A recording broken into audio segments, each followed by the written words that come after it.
સુરતમાં ફરી એકવાર અસામાજિક તત્વોનો આતંક સામે આવ્યો છે। ભેસ્તાન આવાસમાં અરબાઝ બિલ્લી નામના યુવકે જાહેરમાં બે વ્યક્તિઓને માર માર્યો તો પૈસા બાબતે બંને વચ્ચે માથાકૂટ થતા માર મારવામાં આવ્યો હતો। હાલ બંને યુવકોને સારવાર માટે ખસેડવામાં આવ્યા છે। સમગ્ર મામલે ડિંડોલી પોલીસ તપાસ શરૂ કરી છે। એનો 7 દિવસ થયા છે ને જે છૂટ્યો કાયમ મારા વર પાસે છે ને પૈસા લેવા આવે એમદીના આ વખતે પૈસા નહીં આપ્યા તો શું કહે છે કે તને મારીશ અને માર્યો એમ પછી હું કે ખબર હવે પૈસા નહીં આપશે તો રાતના તને પતાવી દઈશ એમ કે તો અમારે ક્યાં જવાનું મારા વરને ઇન્સાફ કોણ આપશે। છોટાઉદેપુરમાં અલીરાજપુરમાં બે મહિલા વચ્ચે મારામારી સર્જાઈ। દોરડા વેચતી બંને મહિલાઓ વચ્ચે ઝપાઝપી થઈ। ઉગ્ર બોલાચાલી બાદ બંને વચ્ચે હાથાપાઈ થઈ હતી તો સ્થાનિકોએ બંને મહિલાઓને છોડાવી પોલીસ સ્ટેશન લઈ ગયા હતા। કયા કારણોસર મારામારી થઈ તેનું કારણ હજી સુધી અકબંધ છે।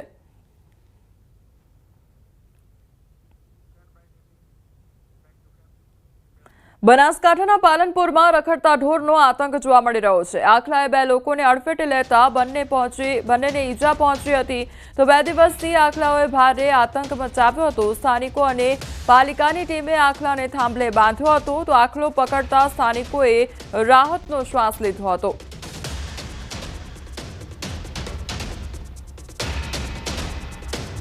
તો આખલાઓનો આતંક જોવા મળ્યો છે અને જેના કારણે સ્થાનિકો હેરાન પરેશાન છે। તો બીજી તરફ જે તંત્ર છે તેમના દ્વારા આખલો પકડવાની કામગીરી કરવામાં આવી હતી તેના કારણે સ્થાનિકોએ હાશકારો અનુભવ્યો હતો તો આખલાને થાંભલે પકડી રાખવામાં આવ્યો હતો અને ત્યારબાદ જે સ્થાનિકો છે તેમણે રાહતનો શ્વાસ લીધો હતો।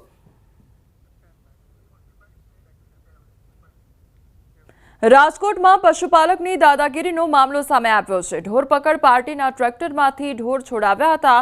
6 થી 7 જેટલા લોકો સામે ફરિયાદ નોંધવામાં આવી છે। કુવાડવા પોલીસ મથકમાં ફરિયાદ નોંધાઈ તો ફરજ રોકાવટ સહિતની કલમ હેઠળ ફરિયાદ નોંધવામાં આવી છે। રાષ્ટ્રપતિના આગમન પહેલા ઢોર પકડ પાર્ટી દ્વારા રસ્તામાં રખડતા ઢોર પકડી ઢોર ડબ્બે લઈ જતા હતા। ઢોર છોડાવવા માટે કારમાં આવેલા 6 થી 7 જેટલા લોકોએ મનપાના સ્ટાફ સાથે બોલાચાલી કરી ટ્રેક્ટરમાંથી ઢોર છોડાવી ગયા હતા।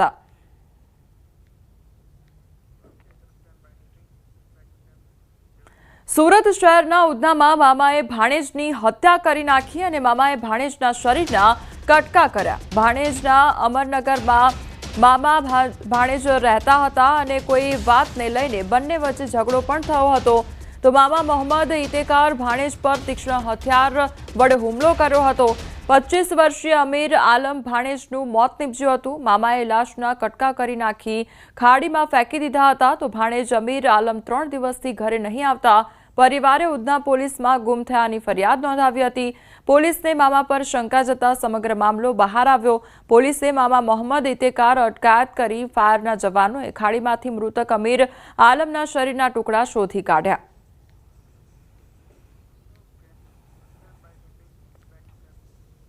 અમદાવાદના સાણંદમાં પ્રેમ પ્રકરણનો કરુણ અંત આવ્યો છે। લોદરિયાળ ગામમાં 3 મૃતદેહ મળી આવતા ખળભળાટ મચી ગયો છે। પ્રેમીએ પહેલા પરણિત પ્રેમિકા અને તેની દીકરીની હત્યા કરી હતી જે બાદ પ્રેમીએ પણ આપઘાત કરી લીધો હોવાનો ખુલાસો થયો છે।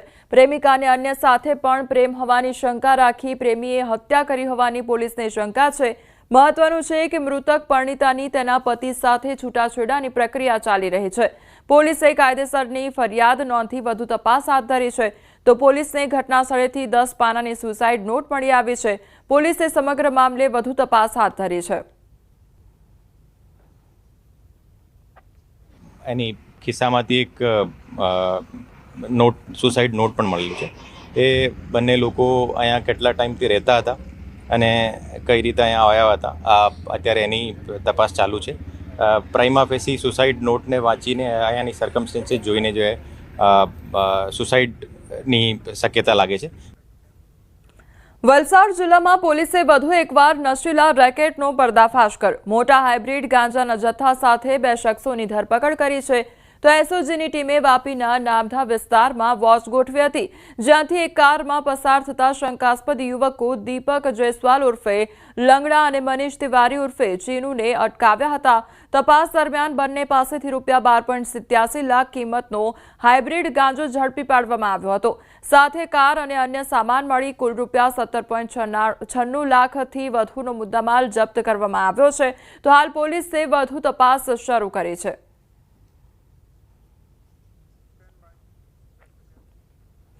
અરવલ્લીમાં દારૂ ઘુસાડવાનો નવો કિમિયો અપનાવવામાં આવ્યો છે। રેતીના ડમ્પરમાં દારૂની હેરાફેરીનો પર્દાફાશ થયો છે।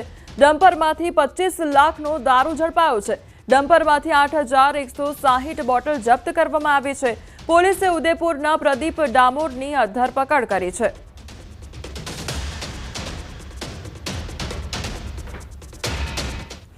જૂનાગઢ માંગરોળ બંદર નજીક હવે સિંહ જોવા મળ્યો છે। ચોપાટી પાસે સિંહ પરિવારની લટાર જોવા મળી। 5 સિંહની લટાર કેમેરામાં કેદ થઈ છે। તો બંદર નજીક અવારનવાર સિંહ દેખાતા હોય છે। સિંહ પરિવારની લટારથી લોકોમાં ફફડાટ વ્યાપ્યો છે।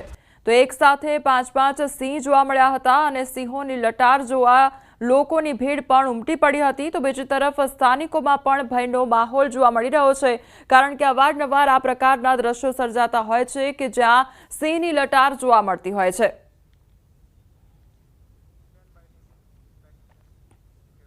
વડોદરામાં જ્વેલર્સના શોરૂમમાં ચોરી કરવાની ઘટના સામે આવી છે, જ્યારે 10 લાખની સોનાની બંગડીની ચોરી કરવામાં આવી હતી।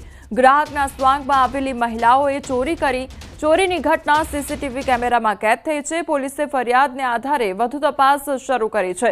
તો 2 મહિલાઓ આ જ્વેલર્સ શોરૂમમાં આવી હતી અને ગ્રાહક બનીને આ મહિલાઓ ત્યાં આગળ આવી હતી અને તેમના દ્વારા ચોરીને અંજામ આપવામાં આવ્યો છે અને બંગડી ચોરી ગઈ હતી ત્યાંથી અને લગભગ રૂપિયા 10 લાખની ચોરી કરવામાં આવી હોય તે પ્રકારનું અપડેટ સામે આવ્યું છે।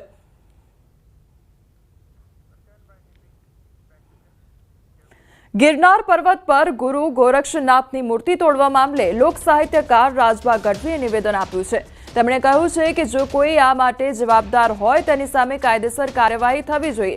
સનાતન ધર્મની વાતો કરવાવાળા કેમ મૌન છે તે સવાલમાં કહ્યું તો ચોરી કરવા આવે તેની સામે પગલાં લેવાય, એમાં શું બોલવું અને અન્ય ધર્મના લોકો આમાં હોય તો તોડી નાખવા જોઈએ તેવું પણ કહ્યું। મંદિરોમાં ચોરી કરતા હોય, તોડતા હોય, ઘણી જગ્યાએ બને એને જલ્દી પકડાય અને એને દંડ મળવો જોઈએ અને આપણને દુઃખ થાય ધાર્મિક ઓલા ઉપર। પણ રાક્ષસી ગતિ હોય એને શું મંદિર હોય કે શું ફલાણ હોય કે શું તબેલો હોય એને બધો હરખો ગણતા હોય, આવું કરતા હોય છે, એને દંડ મળવો જોઈએ। તો તોડી નાખવા જોઈએ ને। આ તો ચોર તરીકે ચોરી કરવા આવ્યા તોડી ગયા તો આપણે થાય કે એને દંડ મળી જાય। બાકી કોઈ ધર્મની દ્રષ્ટિએથી તોડ્યું હોય તો હજી ઘણું થાય, ખબર પડ્યા પછી તો વડોદરામાં તંત્રની બેદરકારીના કારણે દંપતી ખાડામાં પડ્યું। રાવપુરા કોઠી 4 રસ્તા પર આ ઘટના બની। રોડ પર પટકાતા મહિલાને માથામાં ઈજા પહોંચી હતી, તો મહિલાને સારવાર માટે હોસ્પિટલમાં ખસેડવામાં આવી। તંત્રએ માત્ર બેરિકેડિંગ કરીને સંતોષ માન્યો હતો। છેલ્લા ઘણા સમયથી રોડ પર ખાડો હોવાનો દાવો કરવામાં આવી રહ્યો છે। જો કોઈ દુર્ઘટના સર્જાય તો જવાબદાર કોણ, તેને લઈને અનેક સવાલો ઉઠ્યા છે। વચ્ચે કોઠી 4 રસ્તા આગળ લોખંડની એંગલ મેલી છે અને આ ખાડા પૂરતા નહીં। આ કોર્પોરેશન વાળા કેટલા દિવસથી આ કોરાટ નીકળી ગયો, વરસાદ જતો તો ખાડા પૂરતા નહીં અને આ એક્સિડન્ટ થાય તો જવાબદાર કોણ? શું થયું? આ મારી વાઈફને માથામાં વાગ્યું છે। જો લોખંડની એંગલ આ કોઠી 4 રસ્તા ખાડાને લીધે પડી ગયા અમે। ખાડો હતો ને તે બાજુવાળા સ્કૂટર દબાયું ને પા ગબડી પડ્યા અમે ખાડા લીધે। કઈ જગ્યા પર કોઠી 4 રસ્તા તંત્રને શું કહેવાનું। એક તરફ વડોદરા મહાનગરપાલિકાના મ્યુનિસિપલ કમિશનર અરુણ મહેશ બાબુ જે છે તે અધિકારીઓને સૂચના આપી રહ્યા છે કે ચોમાસું જતું રહ્યું છે, હવે આળસ ખંખેરો અને શહેરમાં જ્યાં ખાડા પડ્યા છે એ ખાડાનું પુરાણ કરો। પરંતુ આજે અધિકારીઓ છે તેઓ મ્યુનિસિપલ કમિશનરના આદેશને ઘોડીને પી ગયા છે। એના કારણે જે નિર્દોષ નાગરિકો છે તેઓ આ ખાડાઓનો ભોગ બની રહ્યા છે। આ દ્રશ્યો તમે જોઈ રહ્યા છો તે કોઠી 4 રસ્તા પાસેના દ્રશ્યો છે અને કોઠી 4